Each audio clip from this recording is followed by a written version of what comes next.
blast off. Okay. You okay? Okay. Thank you for taking time to speak with us today. I appreciate it. What I'd like to do is start out way at the beginning and ask you to tell me where you were raised, where you grew up, and about your family. I begin with the name of Allah, the Beneficent, the Merciful. I was born and raised in Baton Rouge, Louisiana.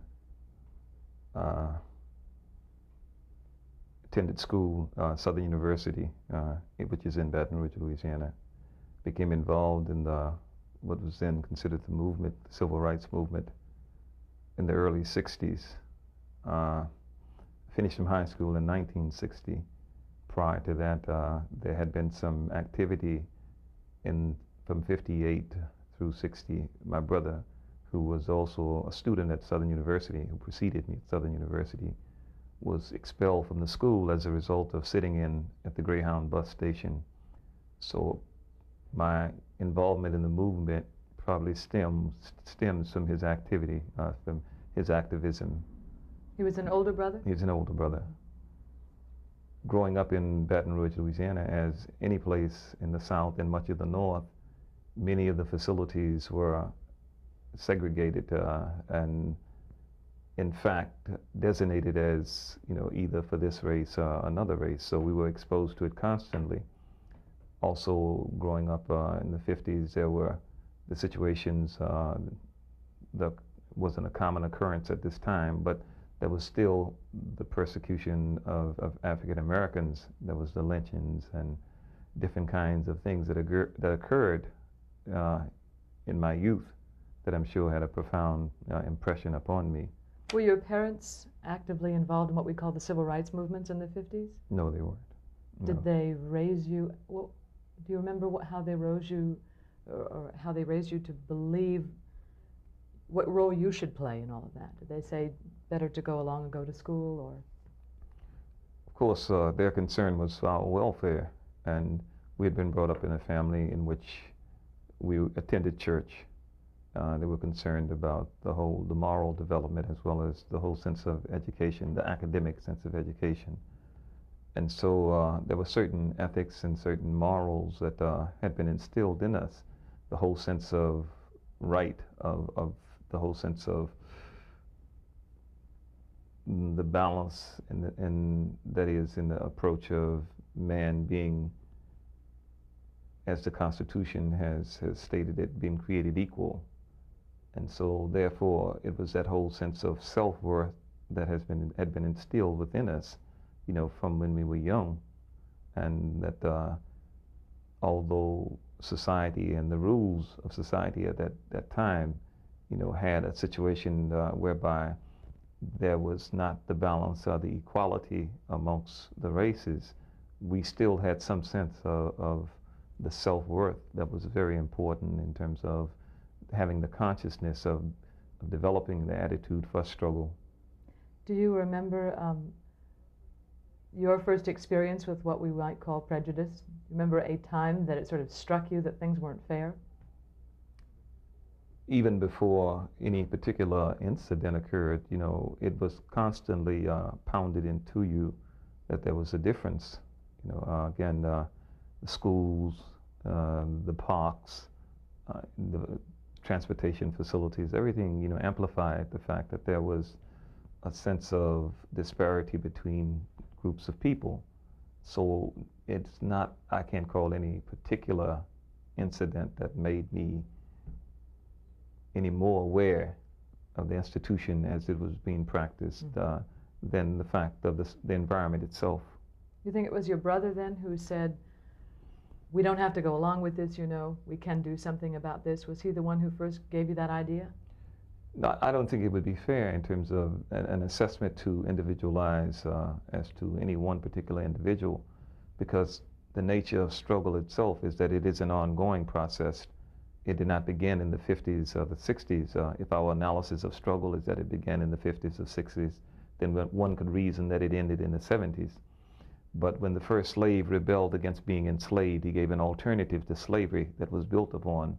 So that whole sense of struggle had been imbued, had been instilled within the people who had been dealt with unjustly in the situation. And when it is referred to the Quran, as Allah has said in Quran, tyranny and oppression is worse than slaughter, fight them wherever you may find them. It is a kind of a sense of awareness that when people have been dealt with unjustly, that there's a sense of struggle against that injustice. But as a young man, there had to be a moment in which the idea entered your mind, because not everybody fought back, you know. It's true that you can see a long arc of rebellion, but not everyone participates. Something had to trigger you to participate. Well, people participate on different levels. We, even before my brother had been expelled from Southern University, we had gone out with the intention of voter registration from the YMCA. You know, we were members of the YMCA. We had undertaken an effort at voter registration. This is when I was, you know, maybe 12 or 13 years old. So again, that consciousness of having to do something, having to be active, you know, was a thing that was a part and parcel of the time itself. Mm-hmm. It wasn't independent of the time. It's not like we issued in a new age or anything like that. No, we were a part of, and we were byproducts of that sense of movement that had been introduced into struggle. Was it just you and your brother? No. I mean, I'm saying in your family, was it just two children? No, I have a sister, you know. We grew up in the house. My brother, my sister, myself. I have another brother, you know, who my father had by another woman who I became acquainted with later. Yeah. Did your sister share your feelings at that time? Do you remember? When you say feelings, concerning what now? Concerning when you went to do voter registration. Well, no, we weren't aware of it, again, because our role in terms of, as growing up, the male's role is different from that of the females. In your family it was? In the society, in general in the society, and even now, again, the YMCA, as being designated as a YMCA, meant that it was an organization for the males. Mm-hmm. And our voter registration, the campaign, stemmed from being involved with the YMCA. My sister, you know, was engaged in other things, you know, that the girls during that particular time were engaged in, which was not, it didn't loan itself to activism, you know, in the sense of the political activism as we were being developed for. Do you remember your parents' feelings when your brother got expelled? Were they supportive of him, or were they upset they wanted him to continue with his education and felt he should perhaps not have participated? Well, again, they were concerned. They were upset because, again, this is breaking new ground. And their understanding, their whole sense of understanding, even in preparing us to be to be independent and to be conscious of what we have to do in struggle, there's still that sense of concern, there's still that sense of wanting to make sure that their children, you know, are safe and all right. We were in the South, we were still in the South. So there was concern, and it didn't translate itself into support in the sense of to continue what you're doing. There was support because he was arrested and he had to be bonded out. Mm-hmm. After being arrested, he was expelled again from Southern University, and he received a scholarship to Howard University. But, you know, there was continual assistance and support within the family, but there was not encouragement to become more active, mm-hmm. if this is what you're asking. No, not that kind of thing, because you know, they were aware of the conditions. They were aware of the extremes, of the extremities that these people could go to, you know, and their awareness made them concerned about his welfare and our welfare in general.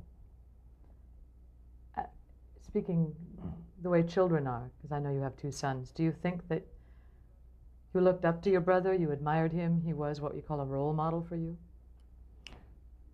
Yes, in terms of the activism and being involved in the process that at that time was not popular, but later became a popular kind of thing.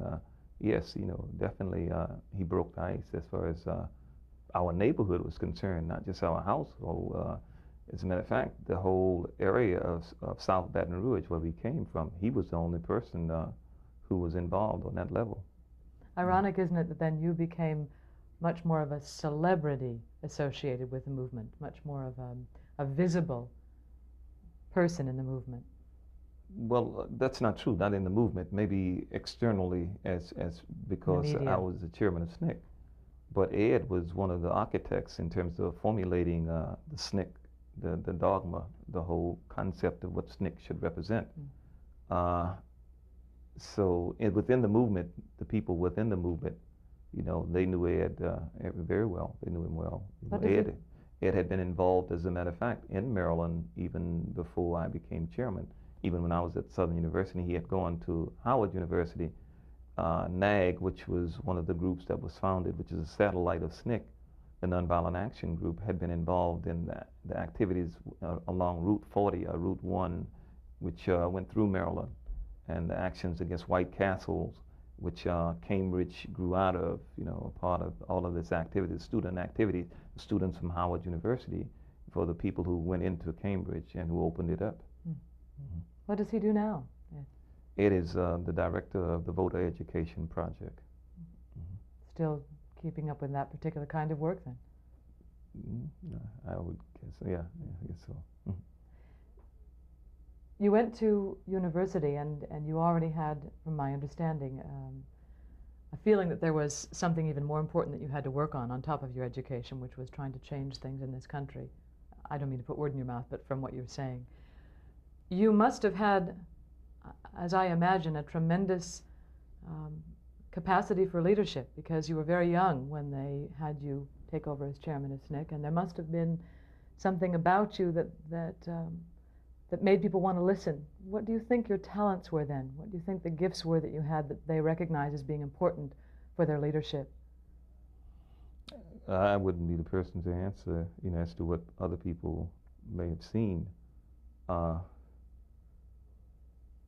As far as I'm concerned and myself, it was a job that had to be done, and circumstances were of such that I was available and was elected as chairman of SNCC. Again,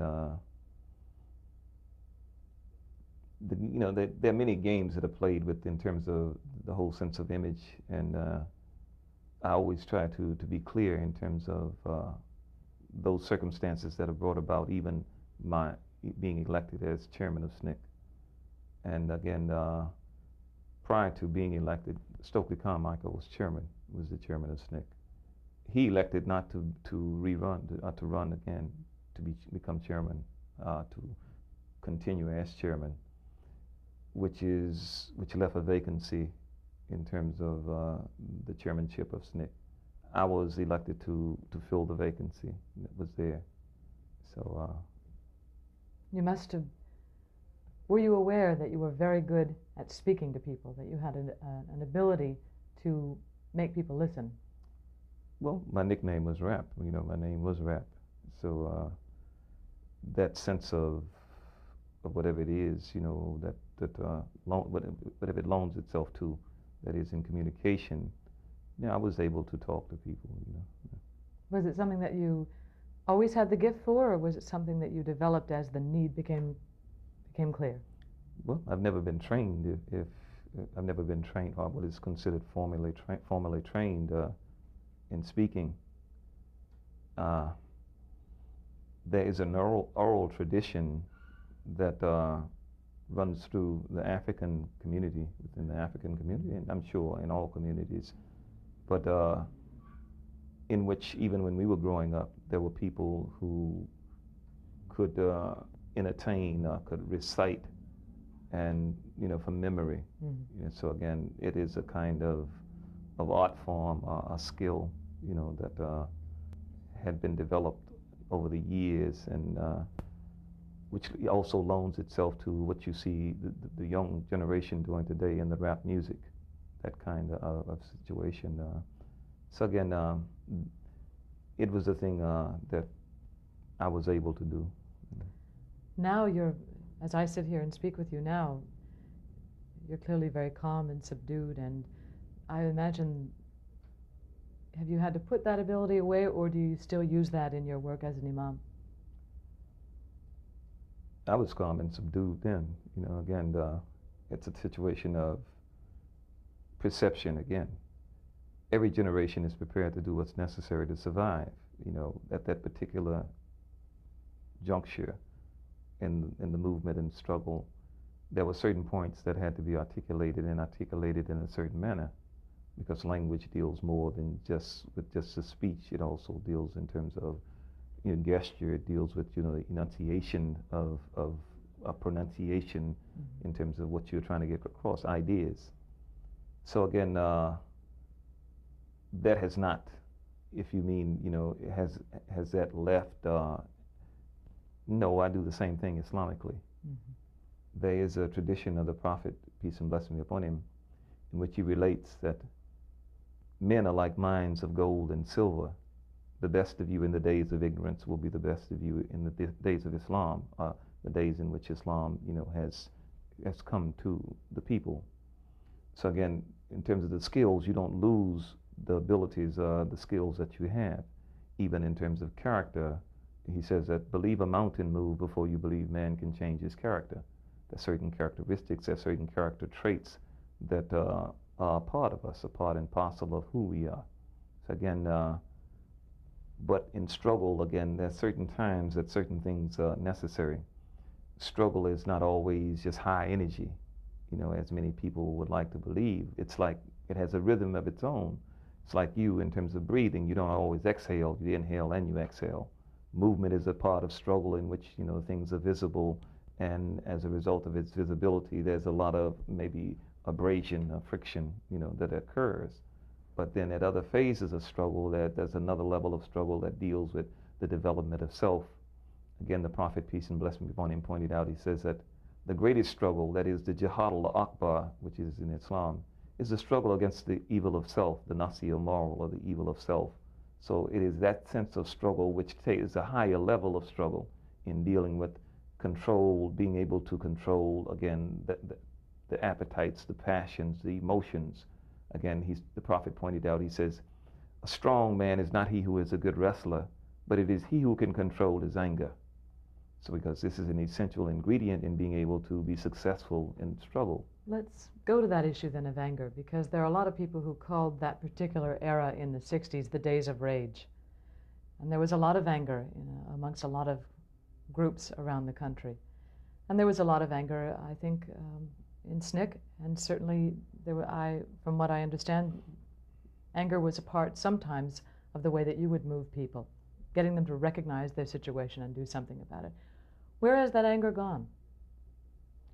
Again, movement itself, ran its course. The movement ran its course and struggle went to another level, which is not to say that movement will not return, because all of the ingredients are here. What you spoke to me about earlier concerning what you saw the march in Washington yesterday, it's one of the elements of movement. These are the things that preceded, were a part and parcel of the movement in the 60s. And there was a march on Washington when people were aware of their conditions, and they were aware that they had to be able to move to do something about the condition in which they existed in. If one were to view the march yesterday, one could say that it was an example of rage, because people were outraged in the sense of that the lack of homes. And there was much, maybe not volatile talk, but it was militant talk, or there was an excited kind of talk, of dialogue and monologue concerning the government's lack of response to those people who need housing. So again, movement loans itself to, again, that the accelerated kind of expressions. And it is no different, it was no different in the 60s. What about for you? Are you still angry? Again, the strong man is not he who is a good wrestler, but it is he who can control his anger. Again, we are always indignant about situations in which human rights are violated. Again, the law says tyranny and oppression is worse than slaughter. Fight them wherever you may find them. but everybody can fight, but everybody can't win. There's a way that you win. There's a way to fight. And again, primarily it deals with being able to deal with the self and to be able to control oneself. Anger, where it may have its therapeutic benefits, is not the vital kind of ingredient that's necessary to be successful. I'm going to pause for a second. We have to switch tapes. Sorry, they're only 20-minute tapes, so we have to. It's okay, no problem.